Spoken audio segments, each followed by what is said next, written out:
on my way now. I'm on my way now. I'm on my way now. Hello everyone and welcome to the channel. If you happen to be new around here, my name is Trevor and this is Anna. We are the Delightful Travelers. Make sure to click on the subscribe button and the little bell to follow along on our adventures. If you're not new, it's great to see each and every one of you again. Today we got a big video for you. Everything you want to know about the Dominican Republic. You guys ask us so many questions. You send us emails and DMs asking us all sorts of things. So about a month or so ago, we put a call out asking you to ask anything you have, any questions you might have about the Dominican Republic, send them over. And boy, did you come through, you sent us so many questions. Before we get going, we just want to say we've been in the Dominican Republic now for over 6 months. I wouldn't say we are experts, but we know more. We know a thing or two more than the average tourist. So today, that's what we're going to be talking about. Also, you guys sent so many questions. If we don't answer it today and you sent in a question, hopefully we didn't miss it. We got so many questions. I tried really hard to round them up. If I missed your question, I'm really sorry. But also, some people sent us questions about us. This video is not about us and why we're here or what we do for a living. We've answered lots of questions in the past, so go back and watch videos about that. But this is not about us, it's about the Dominican Republic specifically. Also, we didn't want to answer anything too specific, like if you were looking for a specific rental or something like that. Yeah. This is, try to answer some high-level general questions. The first question, and likely the most popular question we get asked about the country here, is it safe? Do you feel safe there? We can't even begin to tell you how many messages and emails that we get about this. It's actually a little overwhelming. So we wanted to start big. We wanted to talk about this. And in general, we feel completely safe. We haven't had one single moment where we felt unsafe. No, as far as like personal safety goes, as Trevor just said, we haven't had any moments of feeling like we were in any sort of danger, walking around, driving around, anything like that. We never had anybody look at us weird or follow us or anything remotely. And just to kind of get, like, we've been driving around the country by ourselves. We do our own research. We walk places. It's mostly just us. Now, we're not out late at night or nothing like that. You guys probably know we're usually in by 9 or 10 o'clock. We play it pretty safe and we feel completely safe in this country. So I know, especially if you're in Canada and the States, kind of like Mexico as well, the Dominican Republic seems to have this reputation of be careful, it's not safe. You know, even before you get here, you can get worked up about it, but we can tell you firsthand, after 6 months, we feel safe. That being said, any country you go to, this applies to if you are from Canada and the US, you should be following basic safety protocols in your everyday life. Don't leave your phone out on the table, your purse unattended. Watch your stuff. Don't walk alone at night. Don't walk alone at night. Yeah, just some basic stuff. The next question on the list is, do all apartment buildings, condos have security, and do the units have a safe inside?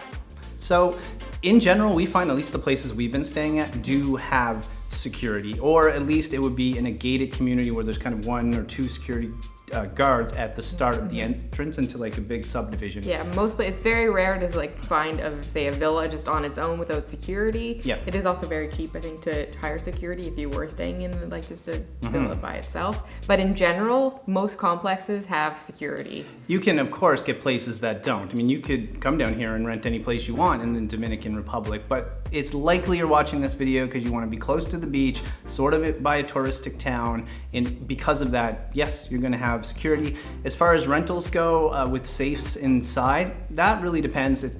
I find in general it's about half and half. Yeah, I was just gonna say it's about 50-50. Some do, some don't. I think it's generally if you're booking someone's home that is someone's home, like maybe they're here for 6 months and off 6 months, they might not have it just because they live here.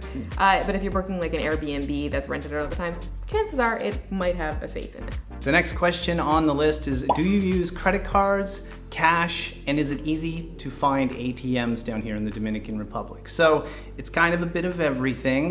We try to use a credit card when we travel in general, as much as we possibly can. We just find that's easier, but in this country, cash kind of is king, isn't it? Yes, so it depends what town you're in. If we find in Cabarete, maybe half the places take credit card and Yeah. half is cash only. Las Terranas was a little bit harder to Yep. find places that take credit cards, oddly enough. So keep that in mind. We've been withdrawing more cash than we normally do traveling. Usually it's cheaper at a restaurant to pay in cash versus they always want to cover the fees with the Visa. Totally get that, but just keep that in mind. If you're going to kind of more of a fancier restaurant, not like a local place, that's where you might need quite a bit of cash to pay. So we always try to check beforehand. Now ATMs.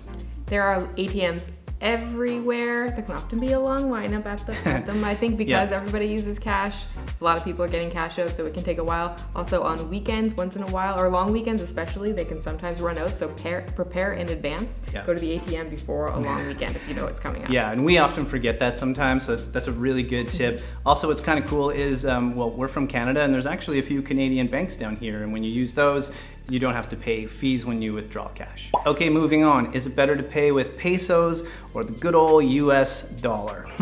Well, when we travel, we always pay with the local currency. We do take a little bit of US cash.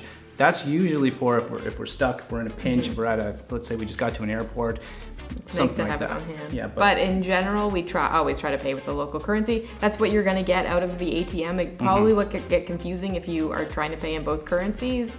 But yeah, pesos are what we go to. Yeah, pesos is king. The next question on the list is a big one. Do you need to know Spanish to get by? And have we learned any Spanish? So I would say don't come down here with the expectation that everybody is going to be able to speak English. That's certainly not the case. Lots of people do. When you're going to restaurants and things, I'd say maybe 50-50. Yep. I also say there are definitely some situations where people probably know a little bit of English, but they want you to try your Spanish. Yeah, we have definitely learned more Spanish than we've ever known since we've been here, because we've been here for a while now, and just knowing a few phrases makes things really come in really handy. Yeah, doesn't but it? we use a lot of translate apps, a lot of smiling and nodding and pointing. A lot of that. Yeah, but that brings us to this week's sponsor, Rosetta Stone. Rosetta Stone has been perfect for our time here in the Dominican Republic and helping us improve our Spanish. It's a necessity for anyone that lives abroad and wants to work on their language skills for their new country, or if you're a frequent traveler and you want to learn some basics and phrases before you head to a new country. Rosetta Stone helps you to be able to better communicate with locals in the area that you're living in or traveling to. What this means is you're going to be able to attempt to order at a restaurant, ask for directions, or talk to a local to learn about the local culture. Rosetta Stone also helps with something we have a really hard time with: pronunciation. How many times have we been somewhere, thought we knew a phrase or a word, we say it, and then they look back at us like they have no clue what we're saying? That happens all the time. So Rosetta Stone has really helped us feel a lot more confident with asking for directions and kind of understanding what people are saying back to us. You can use Rosetta Stone on your desktop, but conveniently there's also an amazing app, which is great to use while you're traveling and on the go. By using the link that's right here on the screen, and it's also going to be below in the description, you can get a lifetime subscription to Rosetta Stone for just $179 US. A big thank you to Rosetta Stone for sponsoring this video and supporting creators like us. The next question is, how does the Dominican Republic compare to other Caribbean destinations in terms of value and safety? Good question. I like this question. So first, let's talk about value. We think that there's a better value here, at least as far as your money is going to go, than on most of the Caribbean islands. Yeah, that's why we picked this place really in the first place. So I think most of you probably know, or maybe you don't, but a lot of the Caribbean islands can be quite expensive to be on. It really depends which one you're going to, but the Dominican Republic is very affordable. Yes, I think the main comparison is probably Mexico. Not an island, but it is part of it's along the Caribbean. It's probably comparable, or if even slightly cheaper than Dominican Republic, but the DR is definitely one of the most best value, affordable Caribbean. So if you're wondering a little more about costs, we do have a cost of living video. We'll make sure to link to it. Go check that out because we get really into the detail. We think it's great. It's a great bang for your buck here. It's time to get into some food questions. Food. You guys had lots of food questions, but a question we get asked a lot: have there been any specific foods here in the Dominican Republic that have made us sick? Yeah, good question. In general, we've been fine with the food, but when we first got here, we did have an issue with one thing specifically. Yeah, it was not 100%, but we think eggs. So eggs are actually processed here and in most of the world. I think it's mainly in the US and Canada where we refrigerate them. Yep. They're clean first. I've looked this up. They're clean first, and then that's why we refrigerate them, because it takes like a bacteria or something off the outer shell, basically. That's why we refrigerate them there. Here they're not refrigerated, and most of the world they're not, because no one ever does anything to the eggs. They have an odor coating. But apparently this means that you can sometimes, they can be a little bit weird to get used to, I guess. Yeah, but we've been here for a while now, and I'm having no issues with eggs at all. But when we first got here, just know that might be something to consider. I don't think everyone's going to have this problem, but we certainly know people that have. Yes, and don't drink the tap water. Okay, this is a longer question. I'm going to use my phone. Are you able to find foods for special dietary requirements like gluten-free, vegan, etc. in the grocery store and in the restaurants? Oh. Well, there's definitely some restaurants. I mean, there's some vegan restaurants in this town we're in, so you can certainly find that kind of food at a restaurant, but it's not at every single restaurant you go. Like most of the places on the beach here in Cabarete where we're at might not be able to cater to that. Yeah, so I wouldn't come expecting every single restaurant to have something for you, but there will be restaurants that do have stuff for you. Yeah. In the grocery stores, I mean, obviously vegan, that's a given. Yeah. Gluten-free, I haven't looked looked that often, but I know at least in the local grocery store here in Cabarete, it's called Janet's. They do have a whole section of like special foods and stuff. So I think I saw like nut butters and different, or like nuts, flours, and that kind of thing in there for. So I think you would get by if those are your dietary restrictions. I think you can make it work. It just might take a little more research than likely the country that you're coming from. Yeah. In general, is the food in the Dominican Republic spicy? Good question. I think. Overall, no. So if I think about two different categories for a second, so you take Dominican food, and if maybe the person that asked this question might be thinking of Mexican food, because Mexican food in general is a little spicy. Dominican food is not very spicy at all. Not really at all, no. So you're good there. Now, if you're wondering just about, if you can find, let's call it American food or just other kinds of cuisines, yeah, you can certainly find some spicy dishes. But if you're wondering if you're just going to go to a restaurant and you're worried, be overwhelmed with spice, never. Not going to happen. It's never. Even when we get told here it's spicy, like something spicy, it to us, and we have a high kind of threshold for spice, it never is. It's very, very mild. Is it possible to eat cheaper at local places? Absolutely. There are Yeah. lots of amazing Dominican restaurants that you can eat for just a few dollars. Yep. Really great food, tons of food. Yeah, that's the beauty of this place. Like you can find restaurants that are, we'll say, priced like home. Like if you wanted to, you can find Canadian priced restaurants. Very few though. Very few, yeah. Most of the other kind of restaurants, let's say if there's like a Canadian or American style restaurant, it would be about half the price of back home where we're from in Canada. However, if you go to a local Dominican restaurant, I mean, we're talking 100 pesos sometimes for a dish, which is just like, what is that, like $2? Yeah. So $2. So, it depends what you're going to eat, but yes, you can. If you're on a very tight budget, you might have to look around a little bit. Like gluten-free foods and vegan foods, you might have to search a little bit more than you would just going to eat anywhere on the beach, but you won't have any trouble. Next up, we're going to start talking about accommodations. Very, very important category. Something we get asked about all the time, and something that people also tend to ask us, email us, and DM us pretty much every day, is to say stuff like, oh, I have a budget of $500, I'm coming in these months, can you help us find an apartment? That's really, honestly, overwhelming. We're not property managers, No. and sure, it seems that you're probably thinking, it's just me that's asking this, but times that by 20, and we get these questions all the time. You're lowering the number. I mean, maybe times that by 100. We get that asked a lot. So we're just not able to do that for you. I'm sure you understand. We appreciate the question, but there's no way we could do that. It would be a whole other job. But what I will say is that there is a couple of Facebook groups. One is called Everything Cabarete, and there's one, I think, called Everything Los Terranos. Join those groups. There's loads of helpful people in the groups, often property managers in there as well, so you can put the question out to people and they will help you find a place. The first question on the list here is a big one. How much do you think it costs per month to live a decent life here in the Dominican Republic? So not necessarily just an accommodation question, but it is a cost question. We, as we said before, have done a full cost of living video, so definitely go back and watch that if you haven't already. But So this is so hard to answer, but I'd Very. say Very if hard you're to on a answer. limited budget of say $2,000 US dollars per month, you could do it. You could find an apartment for $500 to $700. It's not going to be the nicest apartment you've ever lived in, but it should be fine. It's also not going to be close to the beach. I mean, if it is close to the beach, it might not be right in town. So the same kind of rules apply to wherever you're from. If you want to live downtown in a city, it always costs more because it's all about location, location, location, and that rings true here as well. So what you just said, I think, is a good for a smaller budget. Starting at $2,000, I think you can live an okay life. Mm-hmm. If you have $5,000 a month, you're gonna live really, really well. Yeah, you're gonna live large down here, so just keep that in mind. But you can live for a small amount, and of course you can live for a large amount. Are the apartments that you've rented so far expensive?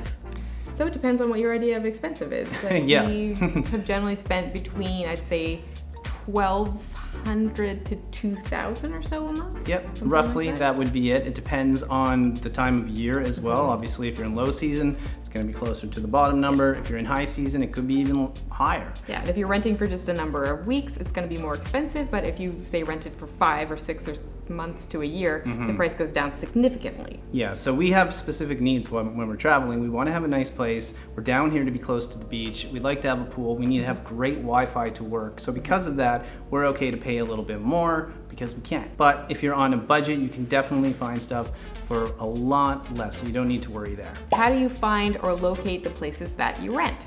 So we initially planned our trip here back in September of 2021. It was just a couple months in advance of coming. We started messaging people on Airbnb. So when you look in Airbnb, you can actually search monthly rentals, and it's a little bit more helpful because it won't give you ones that are like, you know, $200 a night and ends up being $10,000 for the month. It'll give you better prices. Basically, so we ended up just messaging people, and they started to say, we're booking up really, really quickly. Normally we wouldn't book that far in advance, but we ended up booking a place for November and December, and then another place for the January and February. Yeah, I think and it was. now we did kind of jump the gun quick, and now we kind of wish we didn't book for January and February at the time because we probably would have stayed in the place we were in to begin with. Yeah. But that's just how it goes. You never know what's going to happen when you're booking places. But Airbnb is a great place to start. VRBO also. The Facebook groups that I mentioned, people are really, really helpful in there, Yeah. and there are property managers that are in there.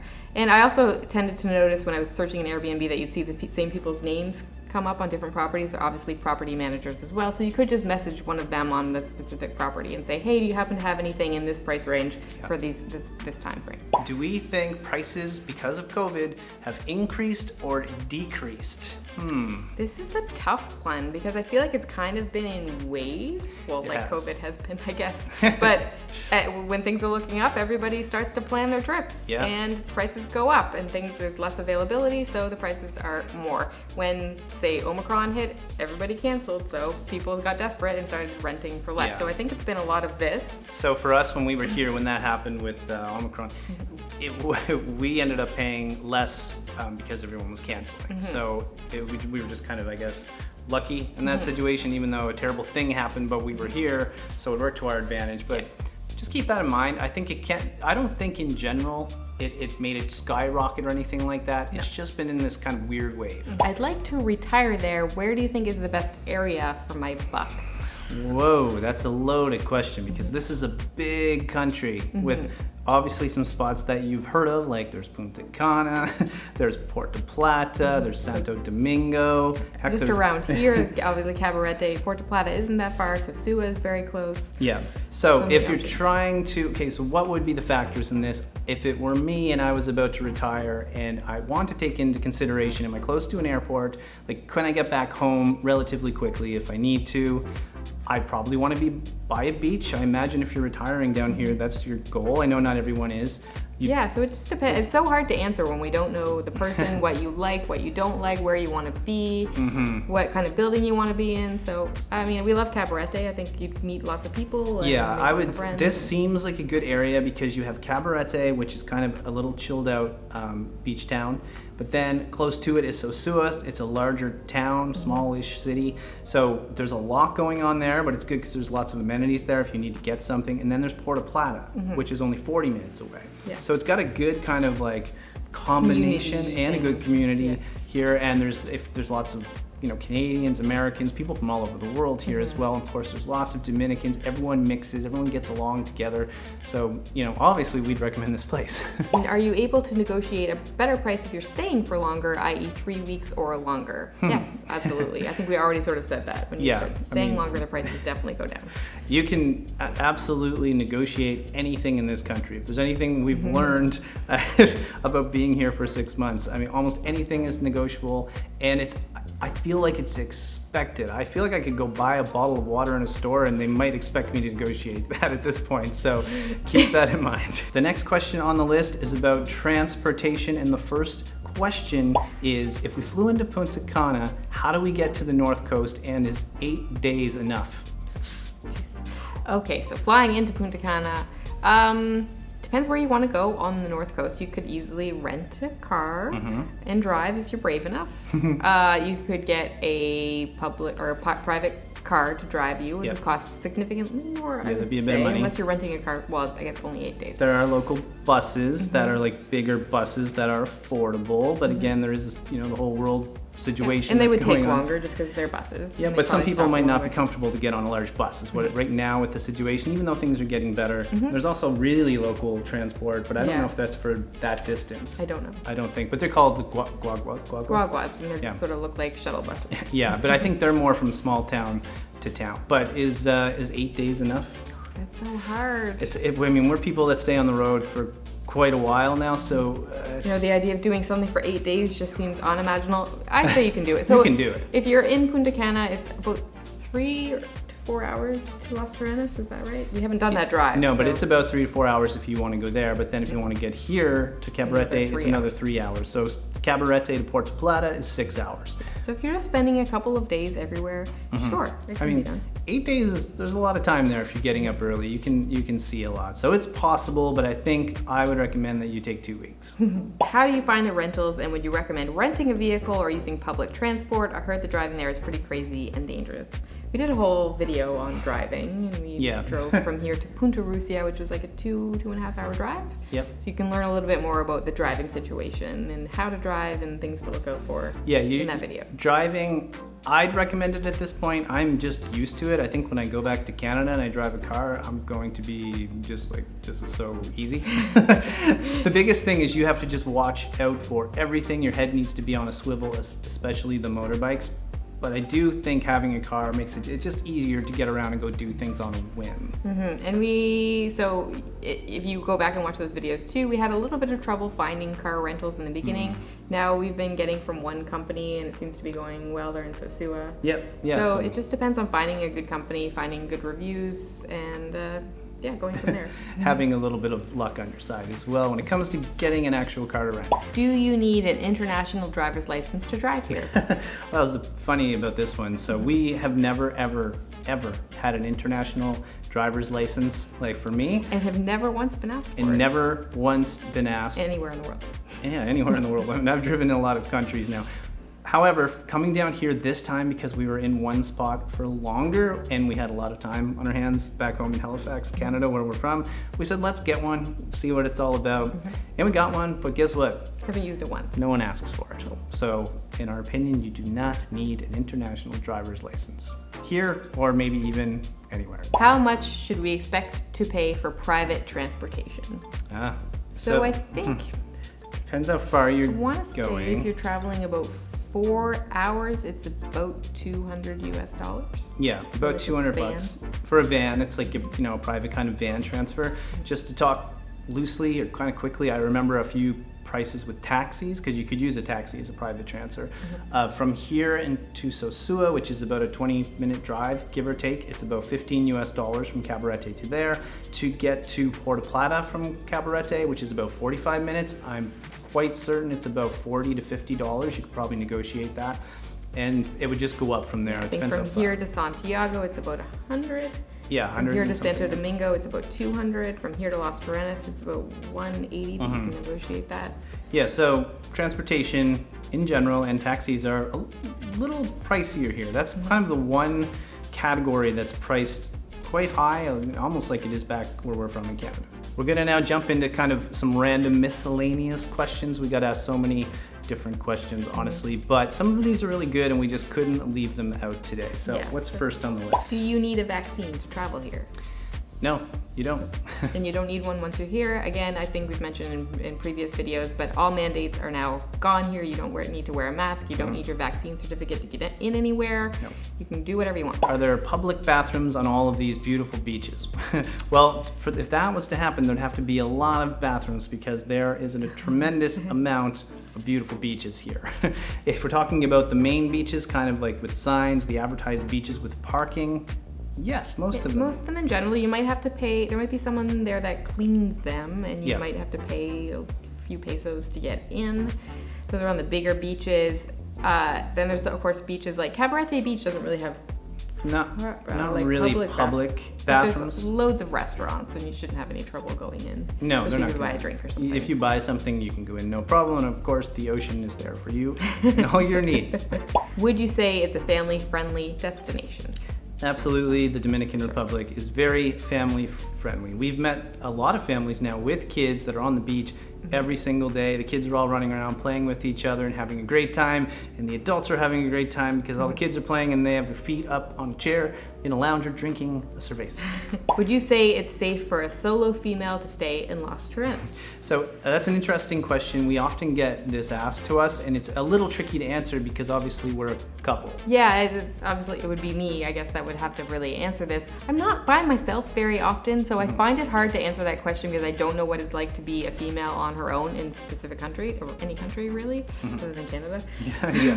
But, so yeah, I always find that question really difficult. But in general, yes, again, following regular safety protocols that you would follow everywhere. Yeah, like at night, don't walk by yourself. If you're on an empty beach or something like that, and it's really remote, I mean, maybe don't. But we definitely know solo female travelers here that said they feel perfectly Very fine. safe, yeah. Very, very safe. And we've met some in Los Terranos as well. So I think you're going to be okay if you just kind of follow your best judgment. Yeah. Is it still very noisy in Los Terranos and the Dominican Republic in general? Depends where you are, but yes, it can be noisy. It's just part of being in the Dominican Republic that things are going to be louder than you're used to. Oh, yeah. They turn up music very loudly. Like if the here. volume goes to 10, it gonna will be be up on to 10. And there, so you'll hear really loud motorbikes driving around if you're in towns, and you'll hear loud music. Even when I find if Dominicans are just talking to each other, sometimes it's not that they're yelling at each other, but they're talking like 5 times louder than we are talking to you right now. And so that's just the way it is here. So it can be loud, but at this point, we've been here so long, we're just really used to it, aren't we? That's true. But we've also, there were a few places we stayed where the music was loud until like 11 p.m. and then they turned it off, and that's totally fine with us. Have you seen many backpackers traveling around the Dominican Republic? I mean, backpackers can really go anywhere. There are buses that go from place to place. I don't think you'd have any trouble as a backpacker. There are plenty of hostels and cheaper places to stay. So We've seen some, but not as many as you would see, say, in Bali or something like that, or maybe even some parts of South America where it's Even very Mexico. Like it's very popular.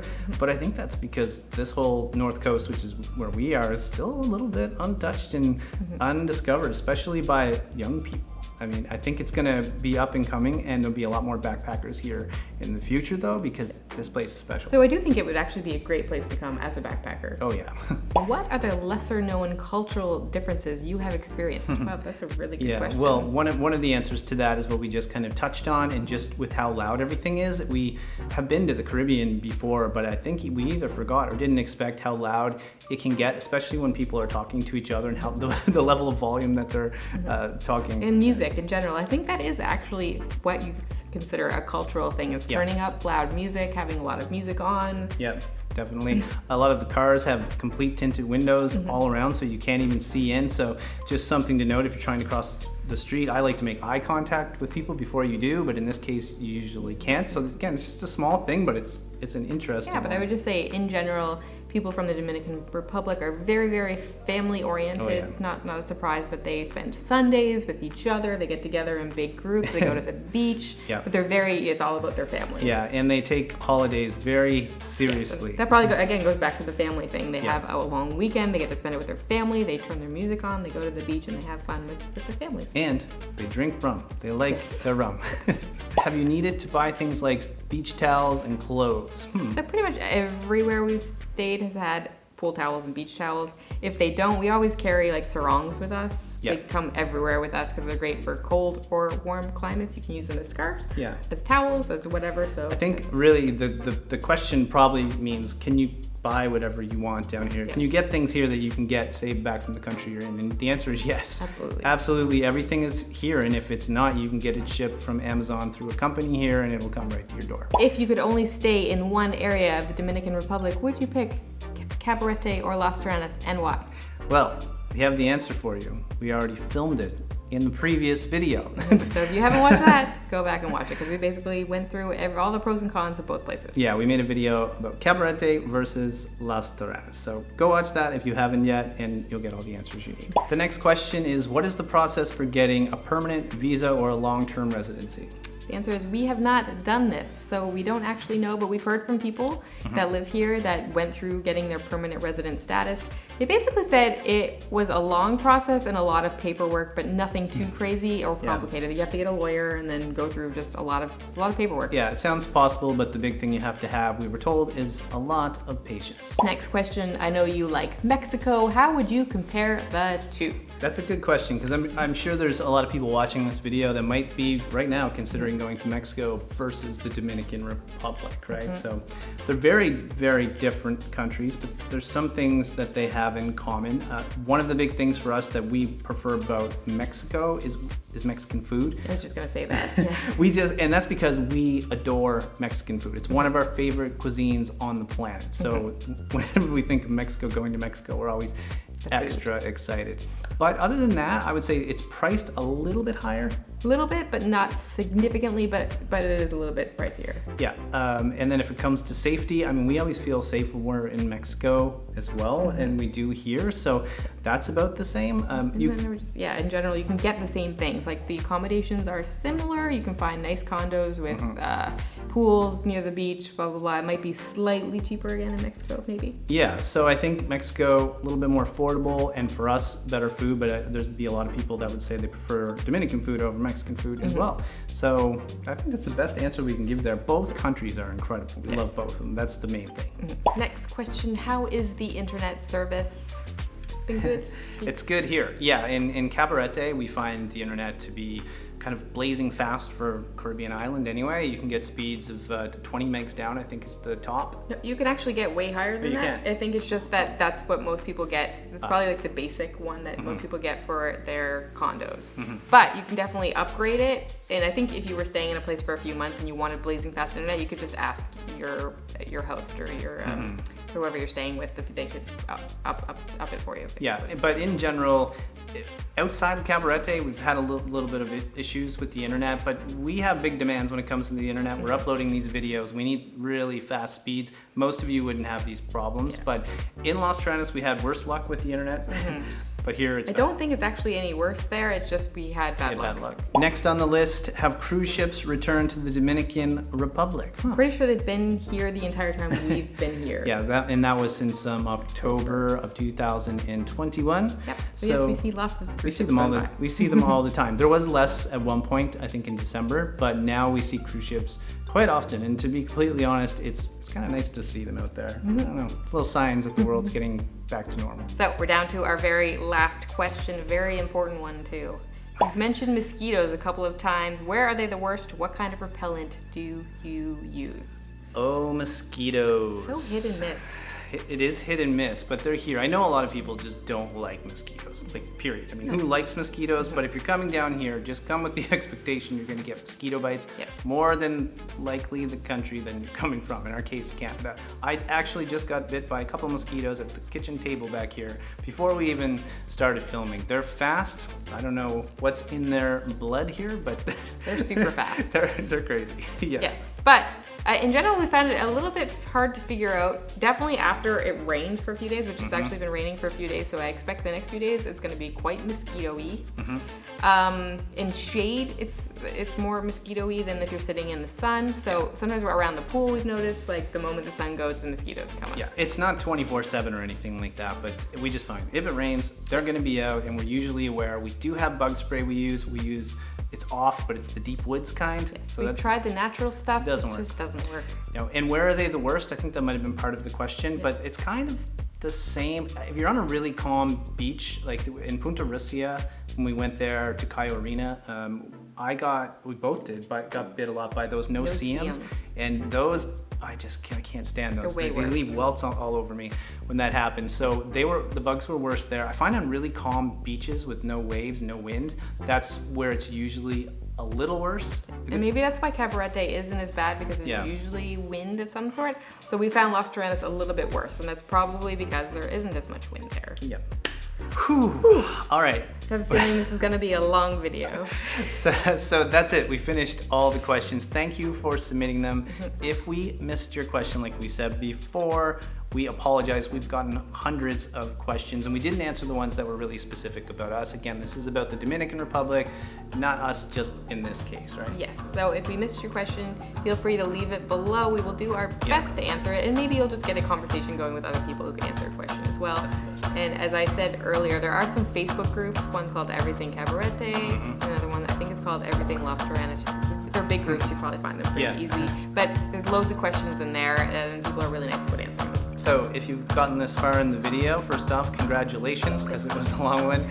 Our name's Trevor, Anna, Delightful Travelers. Most of you probably know that, but for the ones that don't, it's nice that you tuned in today. Hit the subscribe button, leave us a comment, heck, share the video, help us spread the word about the beautiful Dominican Republic. All right, guys, that's it. From Cabarete here in the Dominican Republic, wishing you delightful travels. See you soon. I'm on my way now.